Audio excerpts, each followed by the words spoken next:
ई उजरा त खस्सी छै ई बुझाइ हेतै ई खस्सी निकाली बुआ नहीं बांधा देखियो ना झुक के छोट नहीं है बहुत छोट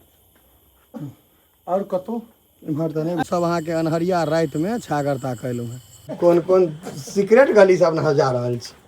ओ नहीं भैया सीक्रेट गली एहिमे बुझाइ छै जे अंगना छै ककरो लेकिन घर छै दुनिया में टायर गाड़ी बहुत दिन पर देखलिए बच्चा में खूब घूमै छलहुँ छागर अहाँ के देखियो बकरी अभी हम अपन गाँव में छी रात में 8 बजे छागर के सुंदर है यार ठीक छै भटकर छै सीधा एकरा लेने जाइयो रात के 9 बजे छागर भेटल हमरा सबके 9 बाजि रहले भैया अपने 9 छागर लग अखन अपने सब निकलल छलिए आ 9 बजे तक पहुँचलिए या लेकिन हाँ एकटा निरोग छागर कियाकि पूजा पाठ में अहाँ के उपनयन सब में छागर एकदम निरोग चाहिए समस्त मिथिलावासी के हमर प्रणाम हम प्रणव झा स्वागत करै छी अहाँ सब गोटा के आगे अपन पेज अपन चैनल मिथिलांचल व्लॉग्स पर और अखन हमरा एकटा अपेक्षित छथि गोपाल भाईजी उनकर बेटा के उपनयन भेलनि फाइनल जून में तो कहला यौ 3टा छागर जोगाड़ भऽ गेलै 2टा जोगाड़ कऽ दिअ तो छागर ताकै लए जायब लेकिन वो एता 5:30-6 बजे अन्हार में तो इंतजार कर रहल छी और एकटा बात और जे हम अखन व्लॉग रेगुलर नहीं डाल रहल है तो हमरा किछ काज से मोच रहल रही आब एकदम फोकस्ड भऽ कऽ डेली व्लॉग जेना आबै छलै 3-4 बजे के आसपास और डेली आयत और अहाँ सब डेली देखब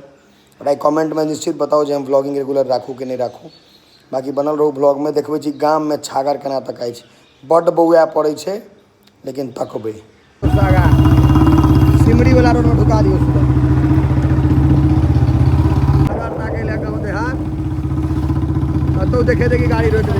हम सब एहन टाइम में निकललो है जे हालत खराब है सब अहाँ के पूरा चौड़ छै कमलपुर के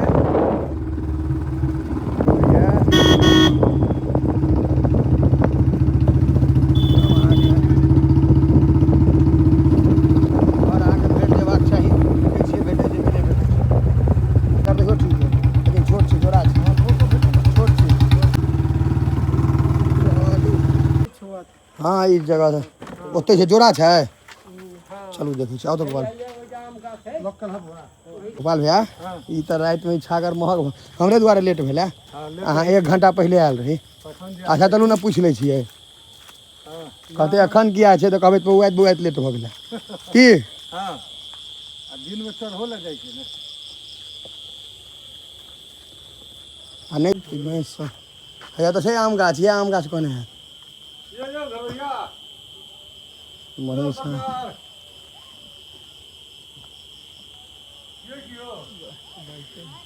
कौन कौन सीक्रेट गली से अपना जा रहल छी ओ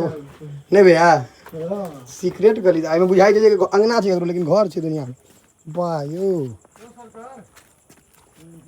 छागर किनका छै कहलखिन बाहर में वहीं लग जाए अब दोसर गली में भूल भुलैया में हराओ आसाराम पासवान एक बार और आवाज दियो गोपाल भैया ही दियो करकरा के आसाराम पासवान के घर सुन भेलै छागर छै आवाज दियो ना जोर से अरिया छै अपना लग छागर बात नहीं छै तो अहाँ कतऽ से देबै आब छोटे हो हां बात सही नहीं तो गायो लऽ के जा सकै छी नहीं हो गया इमहर गाय सब खूब है यौ पूरा गांव के माहौल ये अहाँ के भूल भुलैया सिनेमा वाला गली लागे छै घर में जाइ छी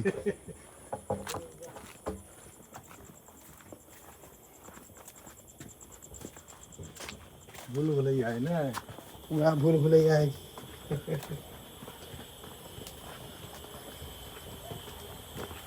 तो या अनहार कर देख का कतौ फोफिया ने हैया यो कत बउआ भाई महिष सब सेहो देखाइए महिष ले पारी हैया नाला पर आबि गेलहुँ ठीके नाला है हैया पूछियो आब एक बेर दिलीप आ प्रदीप कथी महिष सब तो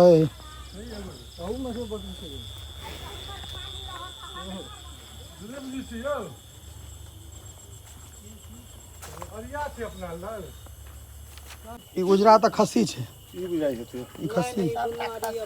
बढ़िया खस्सी है दुनू तऽ कतऽ छनि हुनकर ई बगल वाला घर छै हाँ इहे पे नहीं छे त काल ले आब तब छी बात अहाँ एकदम सही कहलिए तो वही घर में रखने गए आब चोरी होइ छागरो सब ने नहीं कुत्ता हो कुत्ता छुए से हाँ ठीक बात छै कोरका कुमा तो हमरे काल हो गेली ककरे लेके तो हमर बड़का टारे अत्ते टारे वीडियो निकाली ने बुआ नहीं बांधा देखियो ना झुक कर फोटो नहीं है बहुत छोट की मतलब और कतौ इम्हर तऽ नहीं अन्नी हम कह सकै छी आब बुझलियै टोले में पूछियो तहन तऽ ककरोले मुसरी सटा दै छी ओतऽ भेट जायत हां सब अहाँके अन्हरिया राति में छागर ताकलहुँ हैं देखो चांद आ तारा दुनू देखायत लेकिन अहाँके रोड आ घर नहीं देखायत आ एहिमे हमसब छिछिया रहल छी छागर ताकै लए हमसब काबिल लोग सब छियै ने आसवा का जाइ छी गोपाल भैया कि नहीं अखन तक तऽ निराशे छी नहीं हम दुनू एकटा काज करवा दियौ चलू ने यौ भैया जे बड़का काज चलू ने दुनू अहाँके गप हम करवा दै छी हाँ। टेंशन नहीं लिअ बस चलै छी चलू ने जी टायर गाड़ी बहुत दिन पर देखलिए बच्चा में बड़ खूब घूमै छलै आब तऽ बच्चो सब पर नहीं घूमै छै हाँ 12 मसीहा लीची है छागर ताकू लीची छोड़ दियौ हाँ याद छियै राति भऽ गेल चलू छागर अहाँके देखियौ बकरी अभी हम अपन गाँवे में छी राति में 8 बजे गेल इम्हर अहाँके फेर एकटा गली हमसब सीक्रेट गली ई बिकेल लिया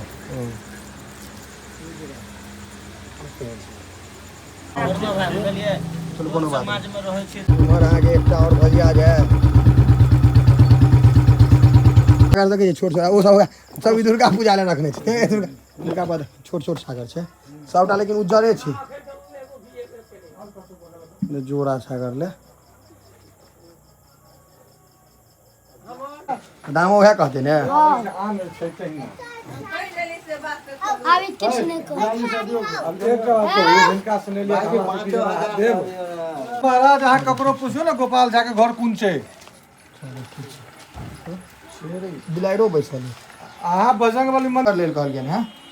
बस ओही ठाम जाओ ना आदमी ठाड़ बिलाइर के बच्चा है कदी काट लेता है ओकरे छै बिलाइ बिलाइए ओकरे ये के गो अहाँके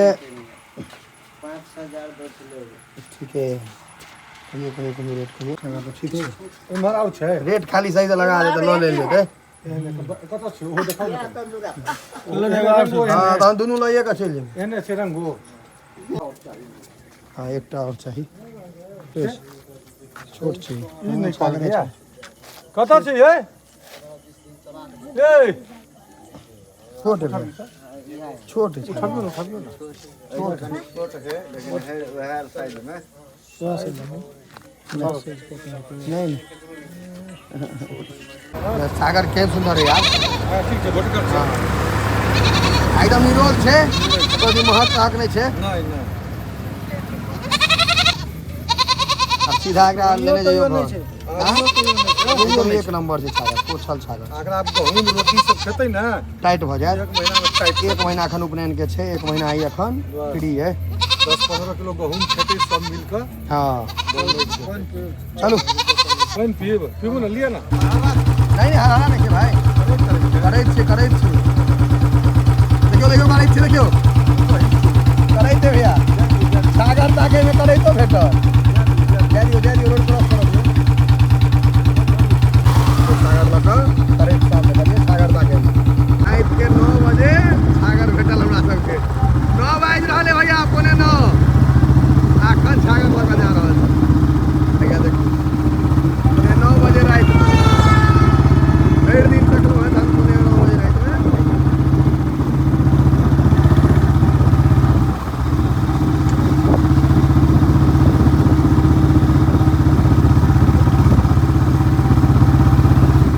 क्या रह गया एगो भ जाए तक कहानी खत्म फ्री भ जाए हम किनको ला समय नहीं निकालब लेकिन जे हमर अपेक्षित रह जाए उनका हम समय निकालबे 2.5 घंटा खन 9 बजे रह हम सब 9 बजे छागर लऽ कऽ सब एखन अपने सब निकलल छलिए आ 9 बजे तक पहुँचलियै यऽ। लेकिन हाँ एकटा निरोग छागर, कियाकि पूजा पाठ में अहाँ के उपनयन सब में छागर एकदम निरोग चाही। आ बलि प्रथा चलैत एलैया, चलैत रहतै, हमरा सबके मानना ये। हम सब अपन पूर्वज के परंपरा के कोनो लोग सब ज्ञान दै छथिन जे नहीं करू ई करू, लेकिन हम सब की भैया अपन पूर्वज के परंपरा के नहीं हम सब एखन नहीं बंद करे के विचार में नहीं छी। आगा जे करे